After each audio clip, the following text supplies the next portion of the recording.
मैं चाहता हूँ कि कम से कम माननीय मुख्यमंत्री जी और माननीय मुख्यमंत्री जी और मंत्रीगण यहाँ पर जो बैठे हैं, बहुत सारे विभागों के मंत्रीगण हैं, हमारे जो विधायक साथी भी बैठे, उनकी जानकारी में सारी चीजें आना चाहिए। मैं माननीय अध्यक्ष महोदय आपका संरक्षण चाहते हुए माननीय मुख्यमंत्री जी को बताना चाहता हूँ, माननीय मुख्यमंत्री जी, मैंने वर्ष 2008 और 13 के बीच में सैकड़ों प्रश्न मैंने लगाए थे, जिसमें प्रदेश को कवर करते हुए मैंने अपने बड़वानी जिले की भी योजनाओं को कवर किया था। और मैं आपको बताना चाहता हूँ कि मेरे यहाँ पर माननीय अध्यक्ष महोदय घाट कटे नहीं, तालाब बने नहीं, सड़कें बनी नहीं, पुल बने नहीं, भवन बने नहीं, कागज पे राशियां निकल जा चुकी थी।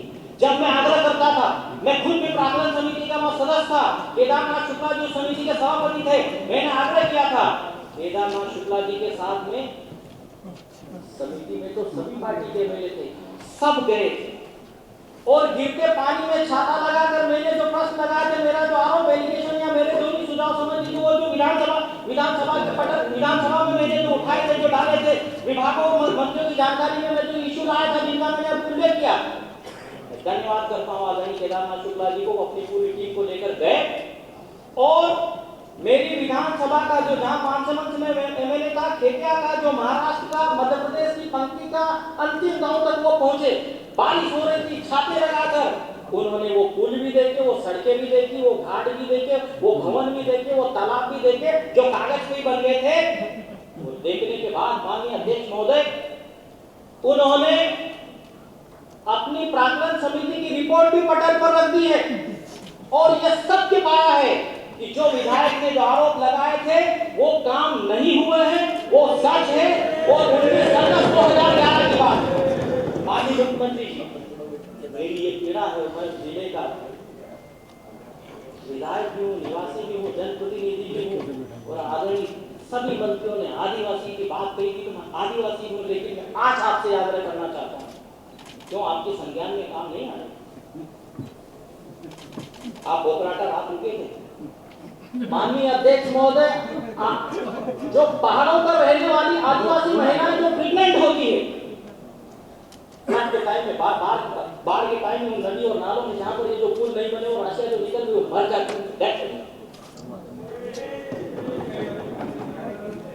और माननीय मुख्यमंत्री जिसका नाम कोट किया है, जो कांग्रेस समिति के सभापति थे, गलत हो तो बता दे। अब और प्रूफ और सिद्ध करने के हम लोगों को और क्या करना चाहिए? सदन के सदस्य के नाते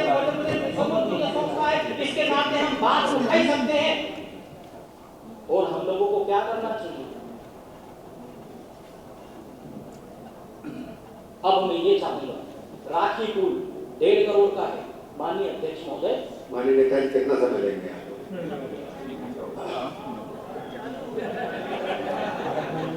45 मिनट हो गए, आप देख लें।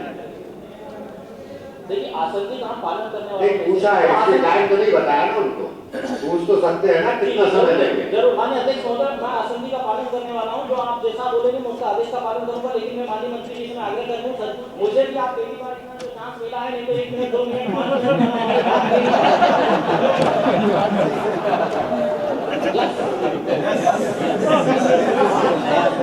माननीय मुख्यमंत्री, राखी पुल 1.5 करोड़ रुपए का, राखी पुल 1.5 करोड़ रुपए का, और टेक्निकली पॉइंट आप मुझसे चेक करा लीजिए, आपके इंजीनियरों से, आपके तंत्र से, क्या आरईएस 400 मीटर लंबा पुल बना सकती है? ये भी मेरा आरोप है। 400 मीटर लंबा पुल आरईएस ने बनाया, 3 किस्तों में 50-50 लाख रुपए निकाले, पुल बना ली, काम इनकम्प्लीट पड़ा है। राखी पुल 1.5 करोड़ का, मलफा मलगांव आमदा 50-50 लाख रुपए के। उसके बाद एक कोयलिया गांव है, वो 50 लाख रुपए का, रेलवा गांव है, वो 75 लाख रुपए का, और उसके बाद हरण गांव है, वो 50 लाख रुपए का। ये तो पुलों की बात है। उसके बाद ऐसे कई घाट है, कई जीएसपी मार्ग है, कई इसके अलावा तालाब है, जो भवन है, जो नहीं बने। मैं अभी कोट कर रहा था बड़वानी का, लेकिन जहां तक मेरी जानकारी है कि ऐसे पास के जिलों में जो विशेषकर जो रिमोट एरिया वाले जो डिस्ट्रिक्ट है, और विशेषकर जो ट्राइबल कम्युनिटीज के जो लोग जिन जिलों में, वहां पर ये बेहाल सरकार ने कर रखे। माननीय मुख्यमंत्री जी, मैंने जितना अभी जो उल्लेख किया है, मेंशन किया, क्या आप कार्रवाई करके, हम नहीं चाहते, हमको इससे मतलब नहीं, कि तंत्र पे जो कार्रवाई करे और उनसे जो वसूली करे वो तो करना ही है, वो तो आपको करना ही चाहिए। लेकिन उसके पहले हमारी प्रायोरिटी ये रहेगी कि 7 साल पहले राशियां निकल जा चुकी है, उन कामों को आप कंप्लीट करवाएं। ये मेरा आग्रह उन जिले वालों की तरफ से, और जहां जहां भी मध्य प्रदेश की जिले इस तरह से हुआ है वहां की भी मेरी मांग है। माननीय भार्गव जी, आप मुझे कई बार प्रश्नों के जवाब देते रहे, इससे संबंधित आपकी सब जानकारी है। आपने मेरे प्रश्न पर खरगोन जिला सहकारी केंद्रीय बैंक में जो अनियमितता हुई है, आपने कार्रवाई की है। एमडीओ को, दोनों एमडी को, एक तो अवंती सूत सनावत का संचालक मंडल खरगोन को यह अधिकारी था 62 करोड़ रुपए दे दिए। वहां के एमडी को नियुक्तियां अनियमित, उनको निरस्त करने का जो तंत्र इसमें शामिल थे, उन पे कार्रवाई आपने जो की है, उसके लिए मैं आपका शुक्रिया और धन्यवाद अदा करता हूं। लेकिन इतनी मशक्कत करने के बाद वर्ष 2018 से 13 तक और उसके बाद 2 साल, ये 7 साल तक प्रयास करते रहने के बाद, क्योंकि पिछले सत्र में मेरा एक प्रश्न माननीय मुख्यमंत्री जी 2 महीने पहले जो दिसंबर में सत्र आया था, उसमें माननीय मंत्री जी ने कहा है अधिकारियों को कि समय सीमा बताना संभव नहीं है, अब मैं नहीं करूंगा, मैं कार्रवाई करूंगा। आपने जो कार्रवाई की, आगे मैं ये चाहता हूं आपसे दूसरे भी मंत्रीगण इस तरह की शिक्षा ले, और भी जो दूसरे हमारे और भी जिन कामों जो अनियमितता हुई है उन कामों में जांच करवाएं, और दूसरे जो मंत्रीगण जिन पे हमने एलिगेशन और आरोप जो हमारे जो लगे हैं उन पे भी आप कार्रवाई कराएं।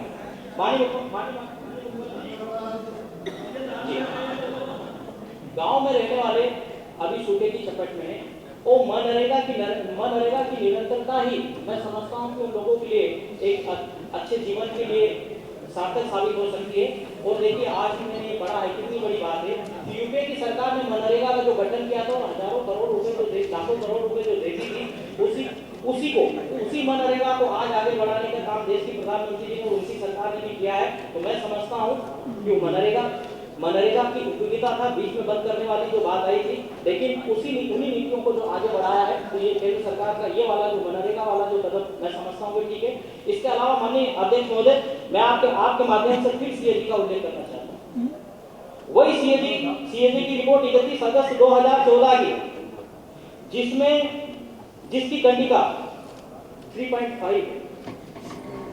इसमें 34 गांव की 709 विदेशी मदिरा की दुकानों से 34 गांव की 709 मदिरा दुकानों की जो बेसिक लाइसेंस फीस जो थी वो 39 करोड़ 83 लाख रुपए कम वसूली गई। ये क्यों? और 31 मार्च 2014 की सीएजी की रिपोर्ट है, अभी तक सरकार का ध्यान नहीं गया है। मैंने जहां तक समझा है कि माननीय अध्यक्ष महोदय, शायद ये इसलिए हो सकता है कि इस विभाग को माननीय वित्त मंत्री जी देख रहे हैं।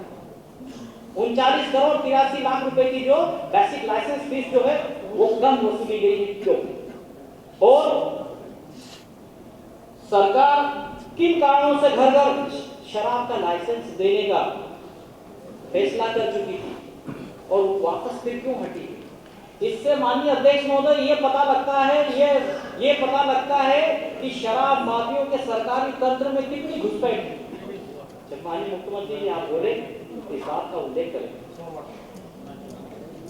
माननीय नेताजी जी, कितना समय और लेंगे? 50 मिनट हो गया है।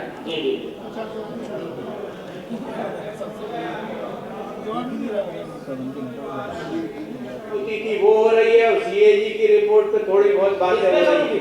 आगे तो और भाषण ये करेंगे जो असली भाषण होगा इनका। तो इस सरकार की वास्तविकता को तुमने रखो माननीय अध्यक्ष महोदय। ठीक, इसी सीएजी की रिपोर्ट को संक्षिप्त कर दें। ये इसी रिपोर्ट में जो आगे बढ़ाया गया है, सीएजी की रिपोर्ट में उल्लेख किया गया, उसी का मैं उल्लेख कर रहा हूँ। 31 मार्च 2014 की जो सीएजी की रिपोर्ट है उसकी कंडिका 6.2.17।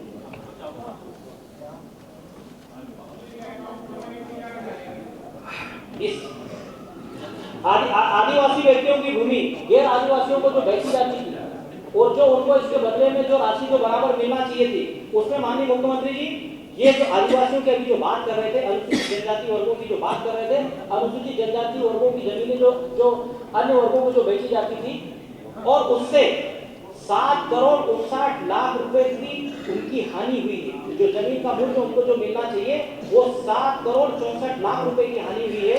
दूसरा, इस पे केवल उन किसानों की ही हानि नहीं हुई है, इस पे मुद्रांक शुल्क और पंजीयन फीस जो है वो भी 21,49,000 रुपए का नुकसान हुआ है। तो ऐसे माननीय अध्यक्ष महोदय, मैं आपके माध्यम से माननीय मुख्यमंत्री जी को कहना चाहता हूँ कि जब कभी भी कोई बात अनुसूचित जाति और जनजाति के वर्गों के हितों की बात आती है, उनके हितों के संरक्षण की बात आती है, ये छोटे छोटे नमूने, इससे ये पता चलता है गांव में शिक्षक नहीं देना, उसके बाद ये जमीन बेचने वाला मामला, उसके बराबर उनको कीमत नहीं मिलता, सरकार उनको गाइड क्यों नहीं करती है। मेरा ये आरोप है कि ऐसा क्यों हुआ है। जब आप जो बोले तो इसका आप उल्लेख करें। इसके अलावा माननीय अध्यक्ष महोदय, माननीय वित्त मंत्री सीएसटी का कितना फंड कब से दिल्ली में रुका पड़ा है। आज ही मैंने पढ़ा है कि मध्य प्रदेश को केंद्रीय अनुदानों से 3,000 करोड़ रुपए कम कर दिए। क्या देखती है सरकार? सीएसटी का फंड कब से रुका हुआ है? 24 विभाग की फाइलों के प्रपोजल कब से रुके पड़े हुए हैं। किसानों को जो राशि मिलना चाहिए वो नहीं मिल पा रही। अभी भी ये कहा गया है महामहिम जी के अभिभाषण के कंडिका में कि 41,000 रुपए किसानों को अनुदान वितरित किया जा रहा है। अभी भी आपने विशेष सत्र कब बुलाया था? सीएसटी का पैसा दिल्ली में तो अटका पड़ा, उसको क्यों नहीं सरकार ला पा रही है? 24 विभागों के प्रपोजल कब से पेंडिंग है? सिंहस्थ के लिए माननीय अध्यक्ष महोदय 2,000 करोड़ अभी तक मिलना चाहिए था, मात्र 100 करोड़ दिए, और वो भी इस साल 3,000 करोड़ केंद्रीय अनुदानों में क्यों कम किया मध्य प्रदेश का? इस वर्ष तो हमारे यहाँ सिंहस्थ आ रहा है, इस वर्ष तो हमारे यहाँ सिंहस्थ आ रहा है, तो सिंहस्थ के कारण और उसके बाद जो ओलावृष्टि, अतिवृष्टि, सूखा पड़ा है, इन कारणों को ध्यान में रखते हुए देश की सरकार ने हमें और ज्यादा राशि देना चाहिए। लेकिन जो भी कटौती हुई है, माननीय मुख्यमंत्री जी, मैं आपसे जानना चाहता हूँ कि क्या आप साइकिल से अब विधानसभा तक अब आएंगे?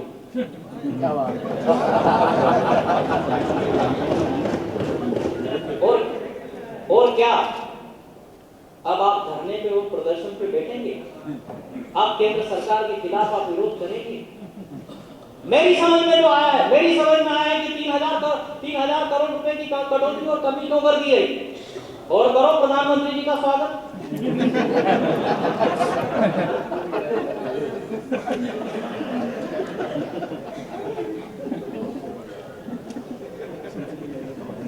कृपया समाप्त करें। जी जी,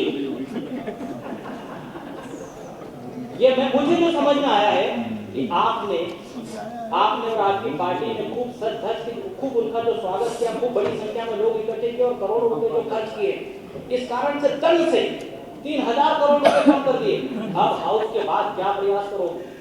हम और हमारे सभी साथी ये चाहते हैं कि जब भी आप ऐसी पहल करोगे, हम आपके साथ में धरने में, प्रदर्शन में, और अगर आप साइकिल से निकलते हो तो हम अपने अपने क्षेत्र से साइकिल से विधान करवाना। माननीय अध्यक्ष महोदय, केंद्र प्रवर्तित योजनाओं में अभी तक 90-10 का रेशियो था, अब 60-40 का हो गया है। मैंने स्टार्टिंग इस बात से किया है कि सरकार पे बहुत बड़ा वित्तीय संकट है। 1,25,000 करोड़ रुपए की कर्ज वाली है सरकार। क्या 40% केंद्र प्रवर्तित योजनाओं में लगा पाएगी? हमारे प्रदेश की योजनाएं प्रभावित होगी, हमारे प्रदेश के काम प्रभावित होगी, काम प्रभावित होंगे। तो माननीय मुख्यमंत्री जी, जब आप ये जो बोले तो मैंने जो जितनी जो बातें जो रखी है आप इसका उल्लेख करें। माननीय अध्यक्ष महोदय, मैं आपका धन्यवाद देता हूं कि आप मुझे बोलने के लिए संरक्षण दे रहे हैं। संरक्षण दे रहे थे, नहीं, कृपा करके आप समाप्त करें, बहुत समय हो गया है। कृपया समाप्त करें। जी, आप 5 मिनट में समाप्त कर दें। बिल्कुल समाप्त कर दें। अब आप माननीय अध्यक्ष महोदय, आपके माध्यम से माननीय मुख्यमंत्री जी और सरकार से आग्रह करना चाहता हूं कि प्रदेश के रोजगार कार्यालयों में अभी तक 4,23,000 बेरोजगारों के आवेदन पड़े हैं। आपने पिछले वर्ष सिर्फ 334 लोगों को ही नौकरियां दे पाए। ऐसे में क्या होगा? 4,23,000 आवेदन पेंडिंग पड़े हैं। 4,23,000 का मेरे पास आंकड़ा है। माननीय मुख्यमंत्री जी, जब आप बोले तो इन चीजों का भी उल्लेख करें। और पर्यटन विभाग से संबंधित मैं बताना चाह रहा हूं कि पिछले वर्ष जितनी कमाई पर्यटन विभाग की हुई थी, वो इस वर्ष 12 करोड़ कम हुई। आप इस पे भी ध्यान दें। माननीय मंत्री जी यहाँ पर बैठे हैं, मेरी बात को सुन रहे हैं। फिर आपने अभिभाषण की कंडिका 75 में इस बात का उल्लेख किया है, माननीय अध्यक्ष महोदय, भोपाल और इंदौर में बीआरटीएस का आपने काम कराया। उसमें मेरा प्रश्न की जवाब नहीं आया था कि 400 करोड़ रुपए भोपाल के बीआरटीएस पे, 600 करोड़ रुपए इंदौर के बीआरटीएस पे खर्च करना बताया गया था, और उस समय डीबीआर पे 100 करोड़ रुपए खर्च किए गए थे। अब आप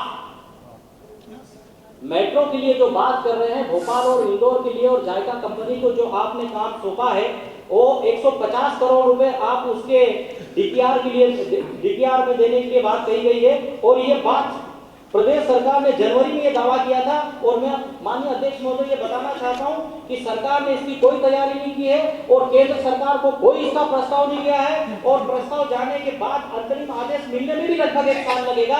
तो माननीय मुख्यमंत्री जी, मैं ये जानना चाहता हूं कि उस समय भी मेरा उस समय जो मैंने प्रश्न किया था, ये आग्रह था कि 1,000-1,500 करोड़ रुपए का भोपाल और इंदौर के लिए आपने जो इन्वेस्टमेंट बीआरटीएस के रूप में जो किया है, ये कितने दिनों तक के लिए रहेगा? शायद अब उसको एंड करने जा रही सरकार। तो जब आप बोले तो सरकारी खजाने को कितना चुनाव लगाओगे माननीय मुख्यमंत्री जी? आप इस पे जवाब दें। अब कृपया समाप्त करें। आप बैठ जाइए माननीय जी। नेताजी, कृपया एक आध बात बोलना चाहिए। लॉ एंड ऑर्डर, प्रदेश का लॉ एंड ऑर्डर, माननीय अध्यक्ष महोदय, भारत सरकार के गृह मंत्रालय के ये आंकड़े हैं कि सांप्रदायिक हिंसा में जो वृद्धि पूरे जो देश में हुई है, वो 1% हुई है। माननीय अध्यक्ष महोदय, सांप्रदायिक हिंसा की जो वृद्धि पूरे देश में 1% हुई है, और मध्य प्रदेश में 53% हो गई है। भारत सरकार का गृह मंत्रालय के आंकड़े, कौन है गृह मंत्री, कौन है प्रधानमंत्री? 53%। ऐसी स्थिति क्यों बनने दी, मैं आपको बताना चाहता हूं। मेरे जिले में जगह जगह कल जमानत हुई, 15 दिन में कल जमानत हुई है। दोनों तरफ से दोनों तरफ से ठिकरी, राजपुर विधानसभा क्षेत्र से मैं जहां से चुनकर आता हूं, ठिकरी में हमेशा दंगे हो जाए, फसाद हो जाए, कम्युनल राइट्स हो जाए, सांप्रदायिक हिंसा हो जाए, इसके लिए पूरा माहौल और वातावरण बनाया जा रहा है। 15 दिन पहले वो अरेस्ट हुए थे लड़ाई झगड़े दंगों में, कल उनकी जमानत हुई है 9 लोगों की। तो चाहे ठिकरी हो या बड़वानी जिले का खेतिया हो या मध्य प्रदेश के अन्य ऐसे स्थान हो जहां पर सांप्रदायिक हिंसा का माहौल बनाए जाने का षड्यंत्र लोग रचते हैं। माननीय मुख्यमंत्री जी, माननीय गृह मंत्री जी, कृपया समाप्त करें। आपने सांप्रदायिक हिंसा में जो वृद्धि हुई, इसमें इतना परसेंटेज क्यों बढ़ने दिया है? पूरा मध्य प्रदेश बारूद के ढेर पे बैठा है। माननीय मुख्यमंत्री जी और गृह मंत्री जी, आपको इस पॉइंट ऑफ व्यू को लेकर हमेशा चौकन्ने रहना पड़ेगा। और जहां कहीं से भी आपको अगर फीडबैक हमारे जनप्रतिनिधियों के रूप में या सरकारी तंत्र के रूप में आपको जो मिलता है, तो उस पर आप कार्रवाई करें। सरकारी तंत्र का नियंत्रण क्या बच गया है? अब कृपया आप समाप्त कर दें। अफसर शाही पूरी तरह से आप निरंतर बोल रहे हैं, मेरे आप अनुरोध पर ध्यान नहीं दे रहे हैं। जी। कृपा करके आप कितना समय लेंगे? एक बात कितने मिनट? दो। अरे आप तो चुप रहिए। हाई कोर्ट और सुप्रीम कोर्ट की अवमानना के सबसे ज्यादा मामले मध्य प्रदेश सरकार विरुद्ध पूरे देश में, मध्य प्रदेश में पेंडिंग है। क्यों? माननीय मुख्यमंत्री जी इसका ध्यान दें। दूसरा बहुत बड़ी बात आपकी जानकारी में लाना चाहता हूं, जो मिट्टी, जो जलवायु केले की फसल के लिए उपयुक्त ही नहीं है। बुंदेलखंड में केला लगाने का अनुदान दे रही सरकार, बुंदेलखंड में केला लगाएगी। बुंदेलखंड पैकेज का बड़ा घोटाला हुआ, उसकी भी हम जांच की मांग करते हैं। लकड़ी घोटाले की भी हम जांच की मांग करते हैं। व्यापक घोटाले की भी हम जांच की मांग करते हैं। डिमेट घोटाले की भी हम जांच की मांग करते हैं। और उसके बाद जो फर्जी सी फार्म घोटाला हुआ है, फर्जी सी फार्म घोटाला 1100 करोड़ रुपए का है। पहले तो यहाँ के व्यापारी बाहर के लिए सी फार्म का उपयोग करते थे, लेकिन मैंने अब जहाँ तक देखा और समझा है कि इस फार्म का अब विद इन स्टेट की आपने छूट दे दी गई है। तो अभी तक 1100 करोड़ रुपए का जो फर्जी सी फार्म घोटाला है उसकी भी हम जांच की मांग करते हैं। होशंगाबाद तरफ रेशम घोटाला हुआ, उसकी भी हम जांच की हम मांग करते हैं। पिछले सत्र में आपने ये कहा था कि किसानों की फसलों का जो नुकसान हुआ, उनके बिजली के बिल और उनके बैंकों का कर्ज और उनका कर्ज की वसूली स्थगित, और दूसरा जो कर्ज पे ब्याज लग रहा है उसको हम लोगों ने माफ की थी। इतनी सारी बातें माननीय अध्यक्ष महोदय, और भी मेरे पास बहुत सारी बातें बची है, लेकिन मैं आपसे आग्रह करना चाहता हूं माननीय अध्यक्ष महोदय, मैं आपसे आग्रह करना चाहता हूं कि चाहे मेरे रूप में या मेरी विधानसभा के मेरे रूप में या फिर विधायक दल के जो हमारे कांग्रेसी विधायकों ने जो मुद्दे उठाए हैं, इसके अलावा भी सदन के अन्य जो विधायकों ने जो मुद्दे उठाए हैं, सुझाव दिए हैं, या फिर जो आपके ऊपर आरोप या एलिगेशन जो भी जिस भी रूप में आप ले लीजिए वो किए हैं, मैंने जितनी जो बातें बोली है तो मैं समझता हूं कि मैं फैक्ट बोली है, इन पे आप कार्रवाई करें, तब तो मैं समझता हूं कि आपकी सरकार चलाने की सार्थकता होगी और तब जाकर हमारा मध्य प्रदेश फिर आगे बढ़ पाएगा। आपने मेरी बात को जो सुनी माननीय अध्यक्ष महोदय, आपने मुझे जो समय दिया उसके लिए आपका बहुत बहुत धन्यवाद। माननीय मुख्यमंत्री।